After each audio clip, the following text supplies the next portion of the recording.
Film की शुरुआत में गिसू नाम के एक डॉक्टर को दिखाया जाता है जो अपनी मरी हुई बेटी को जिंदा करने की कोशिश करता है, जिसके लिए वो बहुत सारे लोगों को एक्सपेरिमेंट के नाम पर मार चुका होता है। फिर वो एक इंजेक्शन निकालकर अपनी बेटी को लगाने ही वाला होता है कि तभी वहां पर कुछ ऑफिसर्स आकर उसे रोकते हैं, लेकिन गिसू नहीं रुकता, इसलिए एक ऑफिसर उसके हाथ में गोली मार देता है। इस दौरान अचानक वहां पर जलजला आ जाता है और ये जलजला इतना तेज होता है कि पूरा कोरिया ही मलबे के ढेर में तब्दील हो जाता है। अब जलजले के बाद का मंजर दिखाया जाता है। लोग टेंट्स में रह रहे होते हैं और वहां पानी और खुराक की शदीद किल्लत होती है।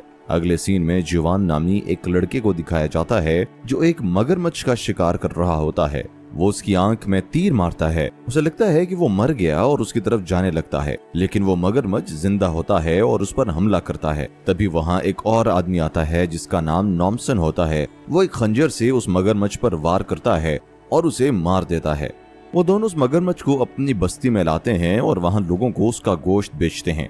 वहाँ के लोग अपने रोजाना के इस्तेमाल की चीजें जैसा कि जूते, कपड़े वगैरह देकर इनसे गोश्त खरीदते हैं। अब एक लड़की जिसका नाम सोना होता है अपनी दादी के साथ वहां आती है। जीवान सोना से प्यार करता है लेकिन इजहार करने से डरता है। नॉमसन भी सोना को अपनी बेटी की तरह मानता है और उसका ख्याल रखता है। सोना उसे अपनी पेंटिंग देती है जिसके बदले में नॉमसन उन्हें गोश्त का सबसे बड़ा टुकड़ा देता है और वो दोनों वहां से जाने लगते हैं। तभी वहां कुछ गुंडे आ जाते हैं। वो लोग एक तस्वीर दिखाते हैं और कहते हैं कि हम इस आदमी को ढूंढने आए हैं। फिर उनकी नजर सोना पर पड़ती है। उनमें से एक सोने से कहता है कि तेरी जैसी जवान लड़कियां तो जैसे गायब ही हो चुकी हैं। सोना वहां से जाने लगती है, लेकिन वो आदमी उसे बालों से पकड़कर खींचता है और उसकी दादी को भी नीचे गिरा देता है। ये देखकर जवान उस आदमी की तरफ भागता है और उसे मारने लगता है, लेकिन जवान अकेला होता है, इसलिए वो गुंडा और उसके साथी मिलकर जवान को मारने लगते हैं। अब नॉमसन वहां आकर उन्हें रोकता है। वो लोग नॉमसन को भी मारने लगते हैं, लेकिन नॉमसन एक एक करके उनकी खूब पिटाई करता है। उनमें से एक के पास साफ पानी होता है। नॉमसन उससे पूछता है कि तुम्हें कहां से मिला। वो आदमी उसे बताता है कि ये हमें एक अपार्टमेंट से मिलता है, वहां साफ पानी और खुराक की चीजें दोनों मौजूद हैं। अब नॉमसन उसे छोड़ देता है और उनसे कहता है कि अगर दोबारा यहां दिखे तो तुम लोगों की खैर नहीं। इसके बाद वो लोग वहां से चले जाते हैं। अब नॉमसन और जुवान अपना सामान लेकर घर की तरफ जा रहे होते हैं कि रास्ते में वो देखते हैं कि सोना के घर पर एक टीम आई हुई है। नॉमसन वहां जाकर उनसे पूछता है कि तुम लोग कौन हो और यहाँ क्या करने आए हो। टीम में मौजूद एक औरत जो कि टीचर होती है उसे बताती है कि हम उन फैमिलीज को ढूंढ रहे हैं जिनमें टीन एजर्स हों। हम उन्हें अपने साथ एक अपार्टमेंट में ले जाते हैं जहां उन्हें साफ पानी, खुराक और रहने के लिए जगह मिलती है, क्योंकि अब टीन एजर्स ही कोरिया का फ्यूचर हैं। इसलिए हम सोना और उसकी दादी को भी ये मौका दे रहे हैं कि वो हमारे साथ इस अपार्टमेंट में चलें ताकि वो बेहतर जिंदगी गुजार सकें। वो दोनों उनके साथ चलने के लिए राजी हो जाते हैं और वो लोग उस अपार्टमेंट की तरफ चलने लगते हैं। चलते चलते उन पर रात आ जाती है। रास्ते में एक और ग्रुप भी उन्हें ज्वाइन कर लेता है। इस ग्रुप में मौजूद एक लड़की जिसका नाम जुई होता है सोना की दोस्त बन जाती है। वो दोनों बातें कर रहे होते हैं कि इस दौरान सोने की दादी गिर जाती है। वो टीचर उसे बताती है कि यहीं पास में ही हमारा एक मेडिकल कैंप है, हमें आपकी दादी को वहां ले जाना चाहिए। और वो सोना की दादी और एक बूढ़े आदमी को अपने दो साथियों के साथ वहां भेज देती है और वो लोग अपना सफर जारी रखते हैं। थोड़ा आगे जाकर उनकी गाड़ियां खड़ी होती हैं। सोना उस टीचर से पूछती है कि अगर गाड़ी इतनी करीब थी तो मेरी दादी को इस कैंप में क्यों भेजा।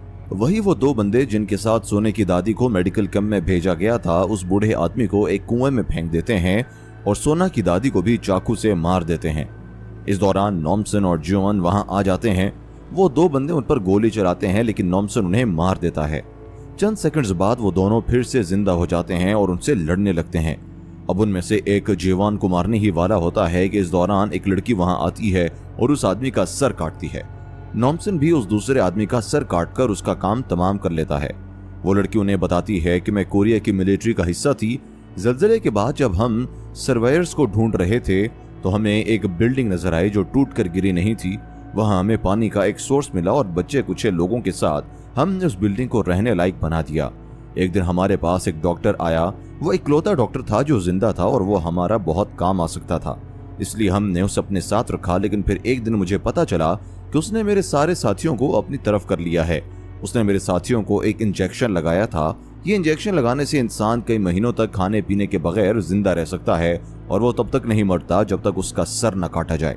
वो मजीद बताती है कि उस डॉक्टर ने अपार्टमेंट में बहुत से टीनएजर्स को रखा है जिन पर वो एक्सपेरिमेंट्स करता है और इन एक्सपेरिमेंट्स के चक्कर में वो बहुत से लोगों की जान ले चुका है। वही वो टीचर सोना और बाकी के लोगों को लेकर उसी अपार्टमेंट में पहुंच जाती है।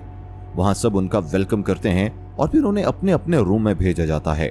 अगले दिन सोना उस टीचर से अपनी दादी के बारे में पूछती है।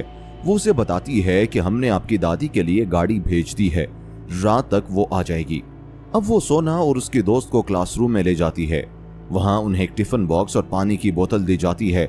सोना देखती है कि हर बच्चे के कान के नीचे एक निशान होता है। अब उसे शक होने लगता है। इस दौरान वो डॉक्टर वहां आ जाता है। वो जोई के पास जाकर उससे पूछता है कि क्या तुम मेरे रिसर्च में मदद करोगी।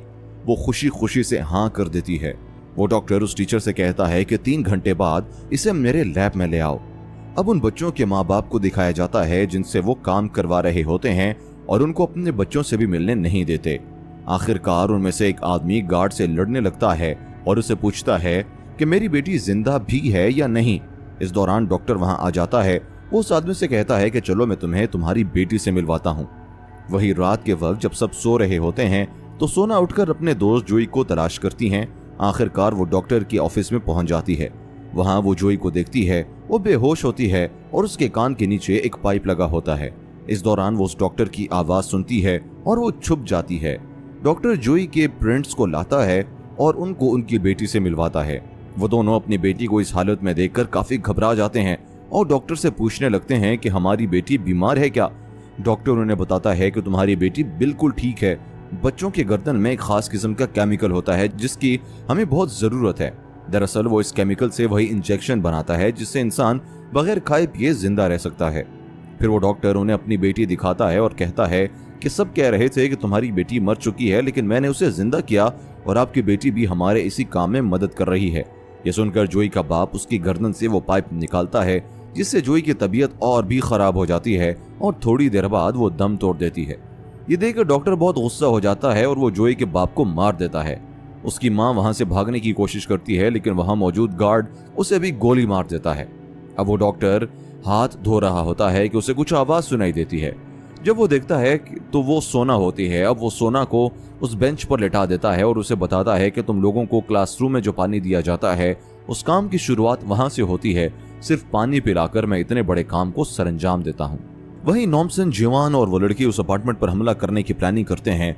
वो लड़की नॉमसन को एक जगह के बारे में बताती है जहां से उनको हथियार मिल सकते हैं और बताती है कि वहां का बॉस हमें इस अपार्टमेंट तक ले जा सकता है। वो तीनों उस जगह पर जाते हैं।